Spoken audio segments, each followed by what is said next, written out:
Hello students, Hindi study classes में आप सभी का स्वागत है। हम पढ़ रहे हैं मनुष्यता कविता। इसके हमने पिछली वीडियो में 4 पैरा तक पढ़ लिया था। आज हम इसके 5वें पैराग्राफ से पढ़ना स्टार्ट करेंगे। आइए हम इसको कविता की लाइनें शुरू करते हैं। रहो न भूल के कभी मंदाग तुच्छ वित्त में, सनात जान आपको करो न गर्व चित्त पे। अनाथ कौन है यहाँ त्रिलोकनाथ साथ में, दयालु दीन के बड़े विशाल हाथ हैं। अतीत भाग्यहीन है अधीर भाव जो करे, वही मनुष्य है कि जो मनुष्य के लिए मरे।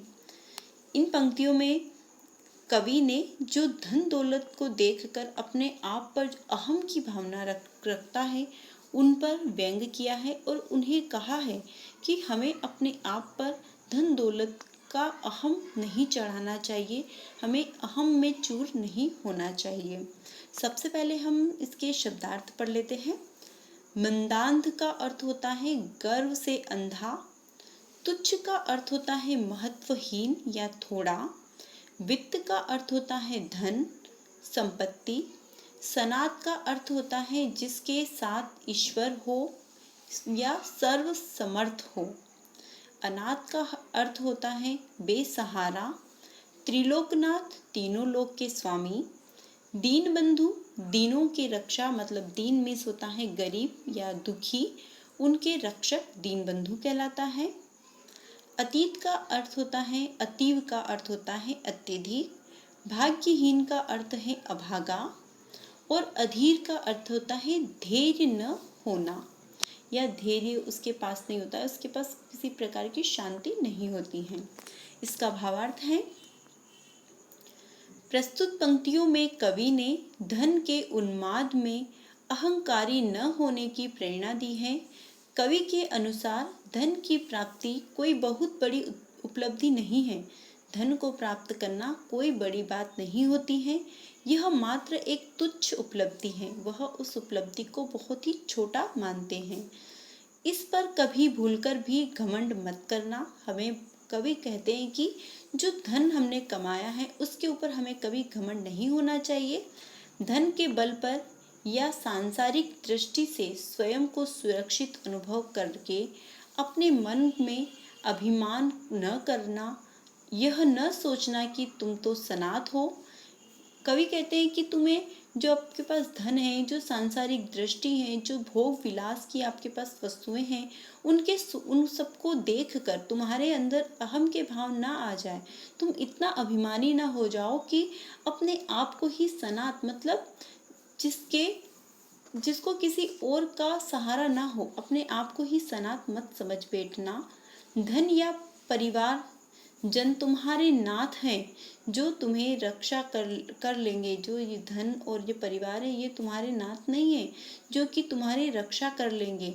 सोच कर देखो, इस संसार में कोई वह ईश्वर, कोई अनाथ नहीं है। कवि कहते हैं कि तुम थोड़ा सोच कर तो देखो, इस संसार में कोई भी मनुष्य अनाथ नहीं है। सबके ही सिर पर भगवान त्रिलोकीनाथ का साया है। वह ईश्वर दीनों का, गरीबों का सहारा है, दयालु है, उसकी शक्ति बहुत ही अधिक है। वह सबको सुरक्षा और सहारा भी देता है। अतः जो भी मनुष्य अपने मन में अधीरता रखता है वह बहुत अभागा होता है। सच्चा मनुष्य तो वही होता है जो दूसरे मनुष्य के काम आता है, उसके लिए जीता और मरता है। इसका काव्य सौंदर्य हम समझ लेंगे। काव्य सौंदर्य में हम लिख सकते हैं, कवि ने स्पष्ट किया है कि धन दौलत देख हमें अभिमान की भावना नहीं लाना चाहिए। सरल, सहज एवं भावानुकूल भाषा का प्रयोग हुआ है। तीसरा, संस्कृत निष्ठ खड़ी बोली का प्रयोग किया है इन्होंने। चौथा है, दयालु दीन बंधु में अनुप्रास अलंकार मौजूद है। तुकांत रचना है। उसके बाद 6 नंबर पर सामाजिक शब्दावली के साथ उद्बोधन शैली का प्रयोग किया है। अगली पंक्तियां हैं, अनंत अंतरिक्ष में अनंत देव हैं खड़े, समक्ष ही स्वभाहु जो बड़ा रहे बड़े बड़े।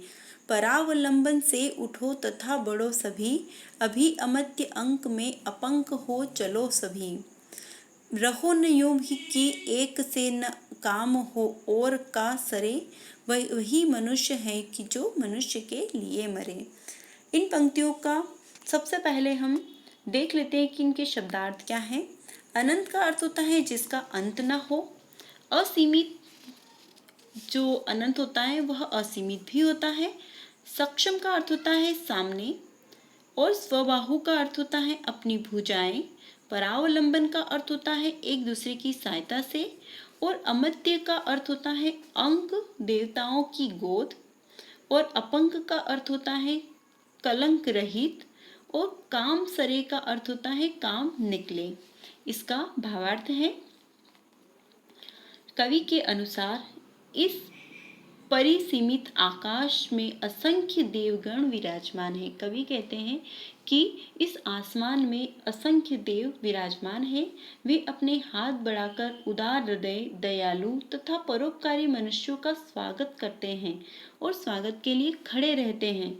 इसलिए तुम अपने आप को एक दूसरे के सहयोग में अपने आप को आगे बढ़ाओ, जहाँ देवता स्वयं तुम्हें अपनी पवित्र गोद में बिठाने के लिए उत्सुक हो। जब तुम किसी और की मदद करोगे, तुम किसी और का सहारा बनोगे, तब जो आसमान में असंख्य देवता खड़े हैं वह आपको अपनी गोद में बिठाने के लिए तैयार रहेंगे। देवताओं की पावन गोद में स्थान पाने के लिए, परम तत्व प्राप्त करने के लिए तुम इस मरणशील संसार में निष्कलंक जीवन व्यतीत करते हुए एक दूसरे के कल्याण हेतु कार्य कीजिए। इन्हीं गुणों के माध्यम से हम जीवन में उत्कृष्टता को प्राप्त करते हैं, जीवन में लक्ष्य को प्राप्त करते हैं। हमारे जीवन का उद्देश्य दूसरों का कल्याण करते हुए स्वयं अपना उद्धार करना होना चाहिए। तुम इस तरह मत जियो कि एक दूसरे के लिए काम न आ सको। तुम्हें हमेशा दूसरे मनुष्यों को काम में आना चाहिए, और मनुष्य वही होता है जो दूसरे के कार्यों को सिद्ध करे और साथ साथ में अपने कार्य भी सिद्ध हो जाए। मनुष्य वही है जो दूसरे मनुष्यों के काम आए। आज की इस वीडियो में बस इतना ही। आगे का हम अगली वीडियो में पढ़ेंगे। Thank you.